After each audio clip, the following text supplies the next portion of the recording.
Hamparan laut kebiruan adalah mahligai kehidupan bagi pelbagai spesies marin yang unik lagi menarik. Masing-masing bebas bergerak mencari makanan dan membiak tanpa ada sekatan dan halangan. Manakala di lantainya pula menjadi syurga makanan bagi akuatik marin bercengkerang. Kerana di dalam enapan dasar laut tersimpan makanan yang diburu oleh spesies maluska maupun krustasia yang mencari plankton terampai di kawasan habitat mereka.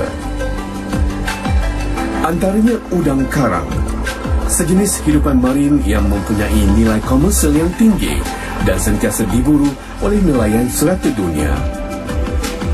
Meskipun udang karang hanya boleh ditemui pada kedalaman air antara 3 hingga 40 meter, tetapi mudah dikenali kerana mempunyai saiz tubuh memanjang, berkepala besar, memiliki sepasang penyepit yang sensitif kepada perubahan persekitaran dan juga berfungsi untuk menghidu makanan.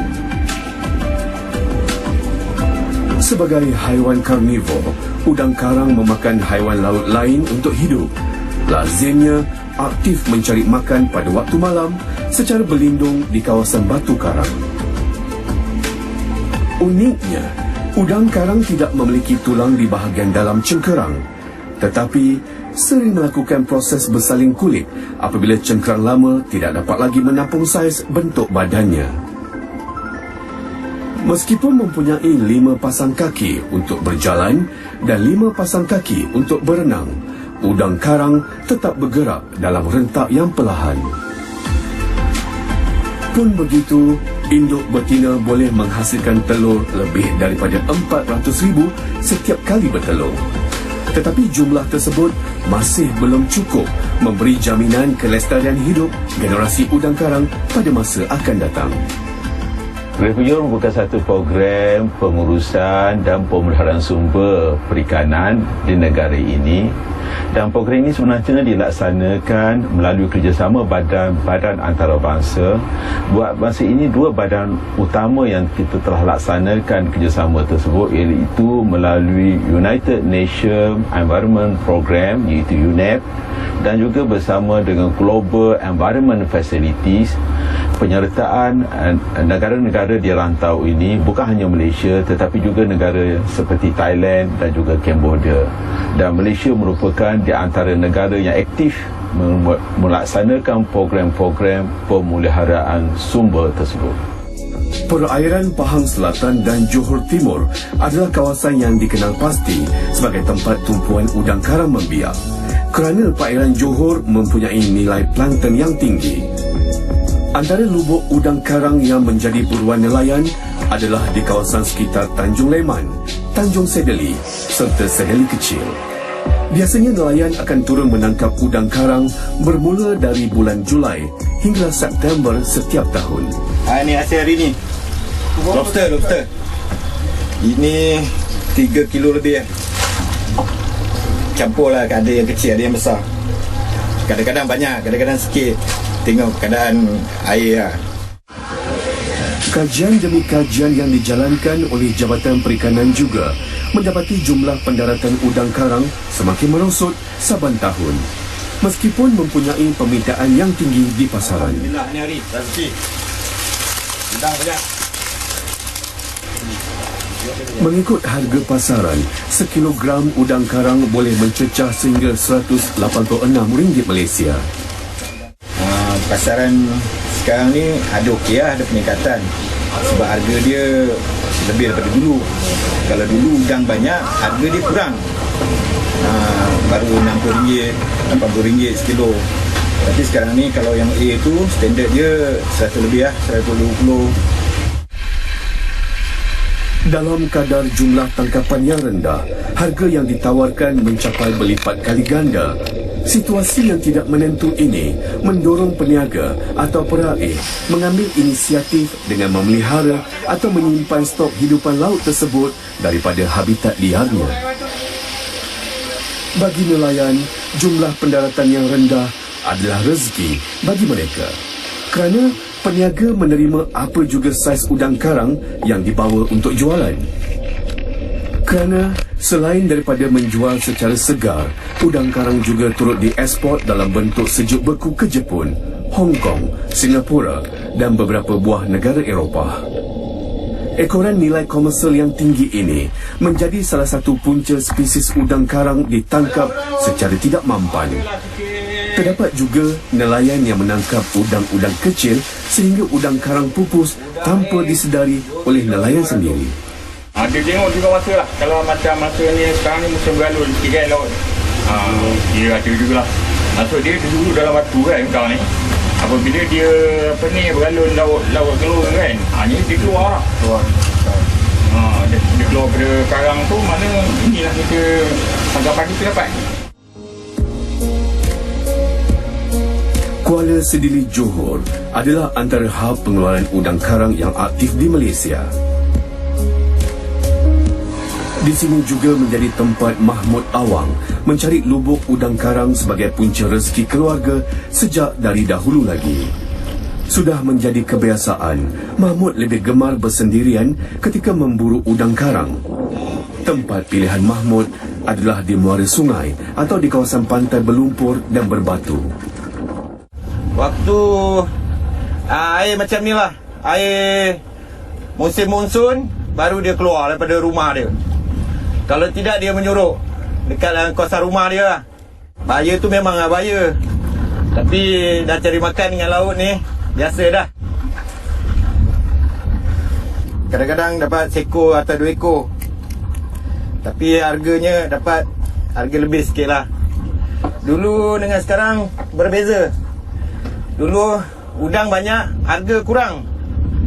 Tapi sekarang ni harga lebih, udang pun kurang. Nampak rezeki hari ni, alhamdulillah. Udang. Macam saya ambil saiz yang besar lah. Saiz 200 gram, 100 gram saya ambil. Kalau yang baby tu banyakkan lepas balik lah. Ini jaring 5 inci ni. Biasa pakai 5 inci, 4 inci pakai boleh semua. Hanya jaring atau mata pukat bersaiz 4 hingga 5 inci sahaja dibenarkan untuk menangkap udang karang. Bagi Mahmud, dia lebih selesa menggunakan pukat. Walaupun ada nelayan yang menggunakan kaedah menahan bubu memerangkap udang karang. Cuma yang kurang menyenangkan Mahmud apabila dia terserempak dengan bot yang menggunakan pukat tunda melalui lubuk udang karang, dan apa yang digusarkan, aktiviti pukat tunda boleh menggugat kehidupan generasi udang karang untuk membesar dan juga nelayan kecil yang berpaut rezeki dengan udang karang.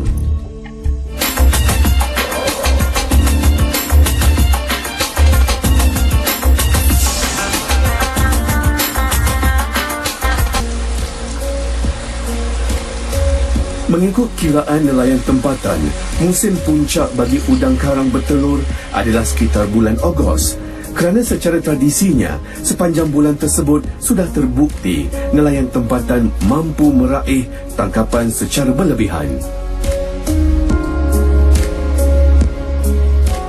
Refugia ini sebenarnya adalah merupakan satu konsep itu untuk memelihara sumber perikanan yang mana ianya merupakan kawasan yang dikhaskan bagi tujuan pembiakan. Buat masa ini, spesies-spesies seperti udang karang merupakan satu spesies yang telah dikenal pasti yang perlu kita pelihara dan kita urus. Sebab itu kawasan-kawasan ini sebenarnya dilarang daripada sebarang aktiviti-aktiviti penangkapan dan bagi membolehkan spesies tersebut terus membiak. Dari sudut penyelidikan Jabatan Perikanan, mendapati Julai, Ogos dan September adalah tempoh masa bagi induk betina melakukan migrasi secara berenang ke laut dalam untuk bertelur.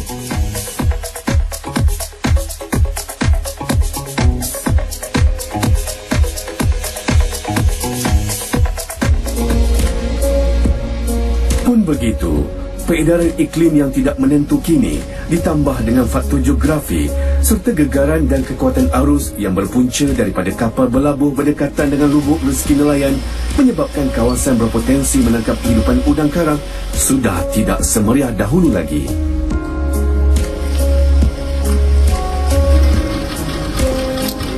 Semakin hari semakin dirasai sukarnya nelayan untuk mencari rezeki daripada hasil laut. Terutama sekali bagi hidupan marin keluarga krustasia yang mempunyai permintaan tinggi bagi pasaran tempatan dan luar seperti ketam dan udang karang. Kalau dulu pernah lah sampai 20 kilo, 30 kilo satu hari. Kalau dulu lah. Sekarang dah kurang lah. Adalah takkan 4-5 kilo satu hari tu biasa adalah. Macam kawasan SA kan 130, B 90, C 60. Pada hasil pendapatan kita tengok pada hari tu lah. Tanjung Leman adalah destinasi terbaik bagi mereka yang ingin mendapatkan informasi mengenai kepentingan hidupan marin dengan ekosistem laut, khususnya yang berkait rapat dengan spesies terancam seperti udang karang.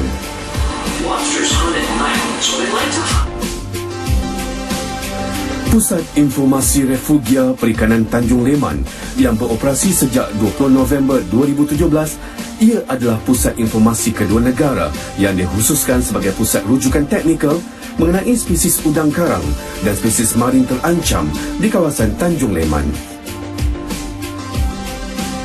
Walaupun dibangunkan atas nama Tanggungjawab Sosial Korporat Johor Corporation, tetapi pusat ini lengkap dengan maklumat biologi udang karang yang hidup di perairan negeri Johor.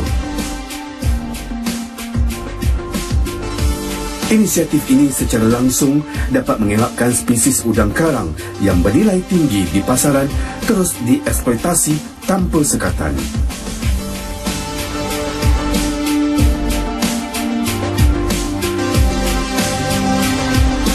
Pemilihan spesies ini berasaskan kepada spesies-spesies yang mula menunjukkan tanda-tanda pengurangan. Untuk spesies ini menghasilkan ataupun mengeluarkan telur, meskipun mengeluarkan telur yang banyak, satu ekor udang karang mampu mengeluarkan sehingga 1 juta telur, tetapi peringkat untuk mencapai saiz kematangannya mengambil masa yang begitu panjang, iaitu sehingga 5 hingga 7 tahun. Bayangkan di mana peringkat planktonik sahaja mengambil masa sehingga 6 bulan dan peringkat juvenile saja mengambil masa 1 tahun hingga 2 tahun untuk mencapai kematangan hingga mencecah kepada 7 tahun.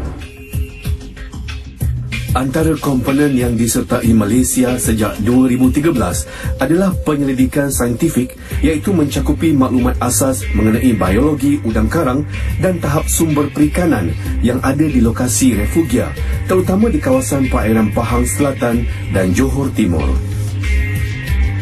Fokus utama penyelidikan Jabatan Perikanan Malaysia menjurus kepada pengambilan data di pusat-pusat pendaratan udang karang yang menjadi tumpuan nelayan. Menerusi sampel yang dikumpul, penyelidik akan melakukan beberapa ujian rawak bagi memantau kehadiran induk yang mempunyai telur di laluan migrasi sekitar perairan Johor.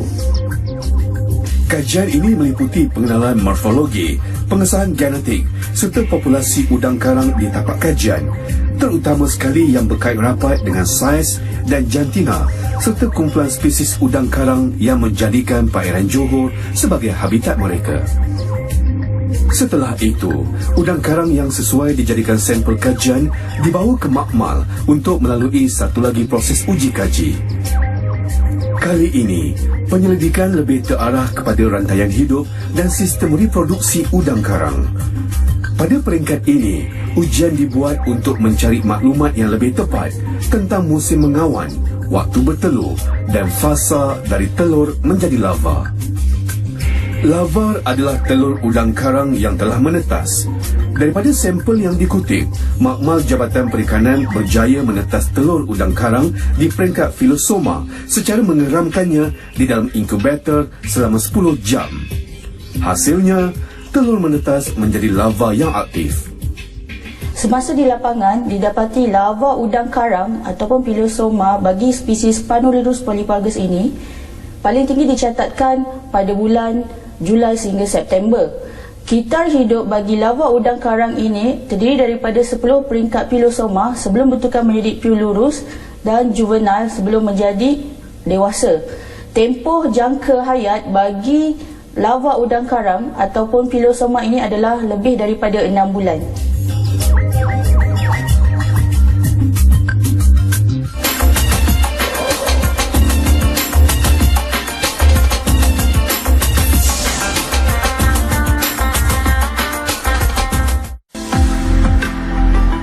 Mengikut perkiraan nelayan tradisi, keadaan ombak adalah penentu kepada jumlah tahap pendaratan udang karang di lautan. Kerana secara semula jadi, semua hidupan marin akan keluar daripada habitat liar ketika arus kuat. Tetapi lain pula kaedah yang digunakan oleh penyelidik daripada Jabatan Perikanan semasa menjejak laluan migrasi udang karang. Pencarian bermula dari pesisiran pantai hingga laut dalam. Kaedah ini adalah berdasarkan maklumat jumlah tangkapan nelayan ketika waktu puncak bertelur, darjah kedalaman laut, serta struktur pesisiran pantai yang berbatu, berlumpur atau pasir. Daripada fakta-fakta inilah, pemetaan dibuat untuk mendapatkan tapak kajian yang tepat. Endau, Penyabung, Mersing, Tanjung Leman, Sedeli dan Sungai Rengit menjadi fokus tumpuan untuk mengenal pasti laluan migrasi induk udang karang di perairan Johor kali ini. Dengan jarak 5 batu nautika dari daratan, pukat perangkap mula diturunkan bagi memerangkap lava filosoma yang masih berkulit keras bagi tujuan kajian. Peringkat plantonik, lava untuk udang karang ni, dan juga lava ikan ni, dia berada di atas permukaan air. Jadi kita perlu menunda lava naik ni di permukaan supaya kita dapat lava itu masuk ke dalam pukat. Melalui jumlah lava filosoma yang diperangkap jelas membuktikan kawasan pemetaan tersebut adalah laluan migrasi udang karang membiak dan membesar atau disebut sebagai nursery. Lokasi ini perlu dilindungi bagi memastikan kelangsungan generasi udang karang pada masa akan datang. Sebagai bukti, selepas memerangkap lava filosoma dan juga anak udang karang yang tidak berkulit, kumpulan penyelidik Jabatan Perikanan kemudian bergerak ke kawasan yang agak landai, iaitu di sekitar kedalaman air antara 30 hingga 40 meter. Fokus kali ini ialah untuk memerangkap udang karang dewasa ataupun induk betina. Biasanya, udang karang betina akan bergerak ke perairan yang lebih dalam untuk bertelur. Untuk itu, pukat dilabuh ke dasar laut buat seketika, dengan harapan udang karang dapat dijinakkan. Ini kerana udang karang mudah dijerat ketika air laut pasang penuh.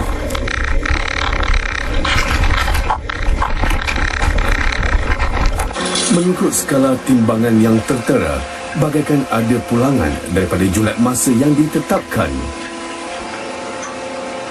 Persoalannya, mampukah kawasan pembiakan udang karang terbaik di perairan Johor ini menghasilkan jumlah pendaratan hidupan marin yang tinggi dan berkualiti, seperti mana yang dikehendaki oleh permintaan pasaran? Kerana dari segi fakta, ekosistem di Johor yang mempunyai sumber semula jadi yang tinggi yang dikenali plankton, iaitu makanan udang karang semasa proses pembesaran dan pembiakan. Baik, daripada persembelian kali ini kita telah berjaya mendapat 2 ekor udang karang Panulirus polyphagus dan seekor udang Tenus orientalis. Kawasan gelap atau warna hitam di sini yang disebut tar spot. Kawasan ini adalah kantung sperma yang ditinggalkan oleh udang jantan, dan udang betina akan membawa kantung sperma dan bersama telur dia ke kawasan laut dalam, dan apabila ia ingin melepaskan telur, ia akan memecahkan kantung sperma ini dan kemudian melepaskan telur.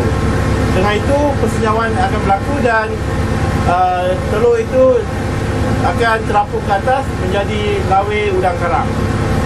Bagaimana kita nak bezakan jantan dengan betina? Malahnya kita hanya dapat udang karang betina dalam persembelian ini. Udang karang mempunyai 10 pasang kaki, 5 pasang kaki jalan dan 5 pasang kaki renang. Betina akan mempunyai struktur penyepit, dan kaki renang mempunyai 2 bilah pendayung. Penyepit pada kaki jalan ini berfungsi untuk membersihkan kotoran-kotoran yang ada pada telur dan mengutip perasaan-perasaan yang mungkin melekat pada kawasan Teluk. Spesies ini adalah udang karang Panulirus polyphagus dan dia berwarna hijau, kemudian belang putih di bahagian abdomennya. Kita juga mempunyai satu lagi spesies udang karang coral yang disebut Panulirus versicolor. Salah satu mekanisme kawalan untuk melindungi spesies udang karang mewujudkan kawasan tertutup dan dilindungi dikenali sebagai refugia, iaitu satu usaha berterusan memfokuskan kepada penjagaan habitat dan tempoh kritikal dalam kitaran hidup spesies udang karang daripada dicerobohi. Spesies-spesies yang telah dikenal pasti semakin berkurangan ini dengan sendirinya akan dapat dipelihara dan dapat memastikan bahawa bilangan ataupun populasinya akan dapat dikekalkan. Sekiranya ini tidak dilakukan, maka sudah tentu spesies-spesies tersebut akan mula terancam dan seterusnya akan menjadi pupus dan sekaligus akan melibatkan ekosistem yang tidak seimbang di dalam sesuatu persekitaran tersebut. Hargailah apa yang di depan mata sebelum keindahannya hilang tanpa disedari oleh kita semua. Alam hanya sementara, warna biru berlentara, salah orang nampak tentara, kalah kita tak suara.